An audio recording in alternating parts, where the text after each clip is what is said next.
Welcome back, everyone. It's an alarming statistic. Hispanic Latinos are at a 50% higher risk than Caucasians for developing Alzheimer's disease or other forms of dementia.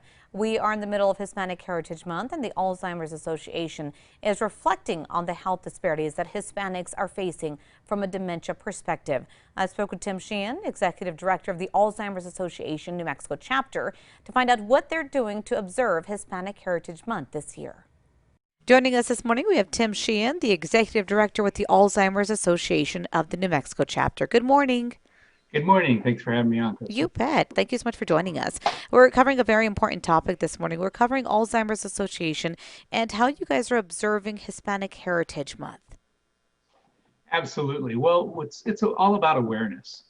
That's part of our job is health awareness throughout the year. But with this month, and especially in New Mexico, with our majority of our population being Hispanic, we really want to get out there and remind people that, it's basically Hispanic people have about 1.5 times are more likely to develop dementia than non-Hispanic whites. And so there's lots of education out there. Lots of discussion with your doctors, those kind of things. And we provide a lot of resources in the state to answer that for people. Yeah, that statistic is very alarming. Is there a reason as to why Hispanics are at a higher risk? There is not a reason yet. We actually, basically have lots of questions still with, of course, dementia and Alzheimer's overall.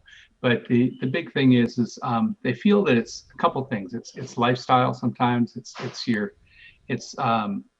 heart problems, stroke risk. Those kind of things are high among diverse Latinos. But also at the same time, we found out this year that there's a gene. It's called the APOE4 gene that basically has the strongest impact on white people and actually European-based populations, and a weaker effect in Latin America populations. And so they're wondering if that might have something to do with that. But there's still lots of testing going on, lots of research. We spend over basically $167 million last year just in researching Alzheimer's and dementia. Wow. Wow. That's Yeah, a great nationwide, number. yeah, That's a great absolutely. number. Especially, with us having such a high number of Hispanics in New Mexico, how crucial is it that you're able to get this information out? It's very, very crucial. As we said, it's our population is about 48%. It's the majority, and so we really need to get this information out. And we have resources for people besides a 24/7 helpline, 365 days of the year. It's 1-800-272-3900. People can call us. They can go into our support groups. We have classes throughout the year, and of course now they're all online. And there's lots of education available for people to really support them and help them out. Tim, there's a lot of people that are maybe watching, maybe thinking, how do I know if I have the early stages of Alzheimer's or dementia? What are the telltale signs? Well, there's several. I mean, it's what we always tell people is if you forget your keys, we all do that. But if you forget your way home, then we may have some other issues. And so there's basically, we actually have a course called 10 Signs of Alzheimer's.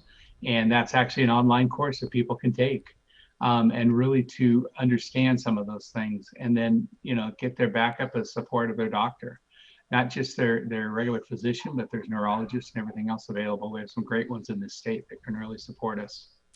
Some of our viewers may be thinking, if I do take the test, what if it does show that I'm at the early stages and they may be afraid to come forward?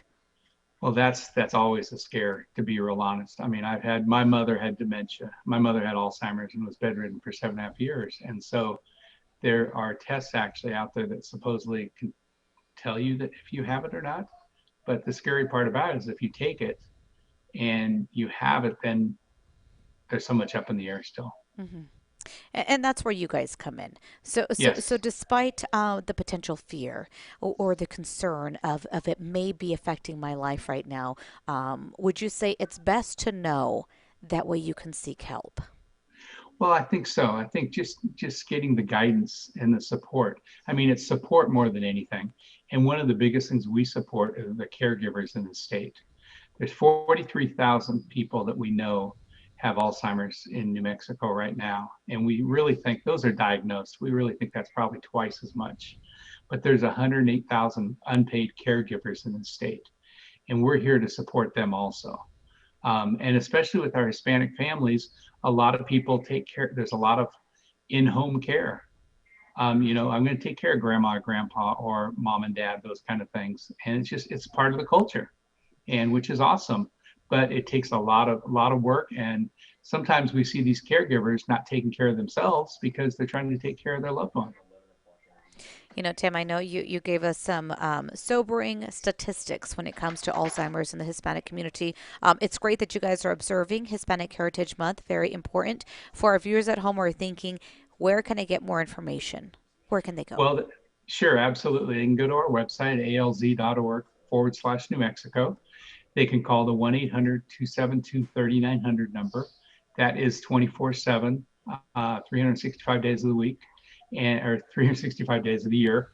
And they can get information there, and we can follow. They can either, when they call that number, they actually speak to a master's level person. So if they need support right then, we can help them at 2 a.m.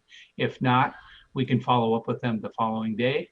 And they're also, we have lots of different classes and those kind of things that they can go online and see those classes that we provide.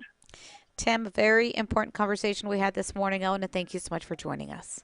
Absolutely. Well, thank you very much. And don't forget, our biggest event of the year is a Walk for Alzheimer's, and it's in central New Mexico this Saturday. So people can still walk. We're walking everywhere. We're not walking as a large group, but we're walking everywhere. If they want to donate, they can hit text to ENDALZ to 51555 or go to our website.